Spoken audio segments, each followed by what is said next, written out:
എന്താണിങ്ങനെ മുണ്ടൊക്കെ മടക്കി കുത്തി തലക്കെട്ടും കെട്ടി വല പിടിച്ചോണ്ട് നിൽക്കുന്നതെന്നല്ലേ?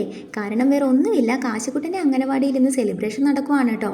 ഫാൻസി ഡ്രസ്സിന് ഒരുങ്ങി നിൽക്കുന്ന നിൽപ്പാണേ. 10-15 അംഗനവാടികളിൽ നിന്നും ഒരുപാട് കുഞ്ഞുമക്കൾ പങ്കെടുക്കുന്ന ഒരു പ്രോഗ്രാം കൂടിയാണ് കേട്ടോ. അങ്ങനെ നമ്മൾ വീട്ടിൽ നിന്ന് നേരെ നമ്മൾ ഓഡിറ്റോറിയത്തിലേക്ക് പോയിട്ടോ. കുറച്ച് തിരക്കുകളൊക്കെ റോട്ടിലുണ്ടായിരുന്നെങ്കിലും നമ്മൾ കറക്റ്റ് സമയത്ത് തന്നെ ഓഡിറ്റോറിയത്തിൽ എത്തി അല്പസമയം കഴിഞ്ഞപ്പോൾ തന്നെ ഇവരുടെ പരിപാടി തുടങ്ങിയിട്ടോ. നല്ല രസം ഉണ്ടായിരുന്നു കേട്ടോ, എല്ലാവരും ഒരുങ്ങി നിൽക്കുന്ന കാണാനായിട്ട്.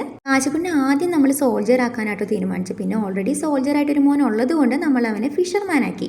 കാരണം വേറെ ഒന്നുമല്ല, 2018 പ്രളയ സമയത്ത് സ്വന്തം ജീവൻ പോലും നോക്കാതെ ഇറങ്ങിത്തിരിച്ച വീരന്മാരാണല്ലോ.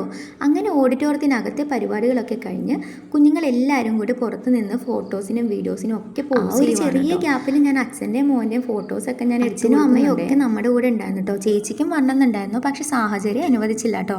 അങ്ങനെ ഓഡിറ്റോറിയത്തിലെ പരിപാടികളൊക്കെ കഴിഞ്ഞ് നമ്മൾ നേരെ വീട്ടിലേക്ക് പോകുകയാണ് കേട്ടോ. ചേച്ചി അമ്പലത്തിൽ പോയിട്ടേ വീട്ടിലേക്ക് വരുള്ളൂ, ലേറ്റ് ആവുന്നുള്ളത് കൊണ്ട് ലച്ചുക്കുട്ടിയെ നമ്മൾ പോകുന്ന വഴി പിക്ക് ചെയ്തിട്ടുണ്ട്. വീട്ടിലെത്തിയിട്ടും കാശിക്കുട്ടൻ കോസ്റ്റ്യൂം മാറാണ്ട് ഇങ്ങനെ നടക്കുവാണ് കേട്ടോ. അങ്ങനെ അവൻ്റെ മുഖത്തെ മിനുക്ക് പണികളെല്ലാം കഴുകിക്കളഞ്ഞ് അമ്പലത്തിലേക്കാണ് കേട്ടോ. എല്ലാ വെള്ളിയാഴ്ചയും നമ്മുടെ അമ്പലത്തിൽ അന്നദാനം ഉണ്ട്. നമ്മൾ വന്ന സമയം കറക്റ്റായിരുന്നു കേട്ടോ, ആളുകളൊക്കെ നല്ല കുറവുണ്ട്. അങ്ങനെ ഫുഡൊക്കെ കഴിച്ച് നമ്മൾ നേരെ വീട്ടിലേക്ക് പോകുവാണ് കേട്ടോ. ബാക്കി വിശേഷങ്ങളായിട്ട് അടുത്ത വീഡിയോയിൽ കാണാം കേട്ടോ. Bye bye.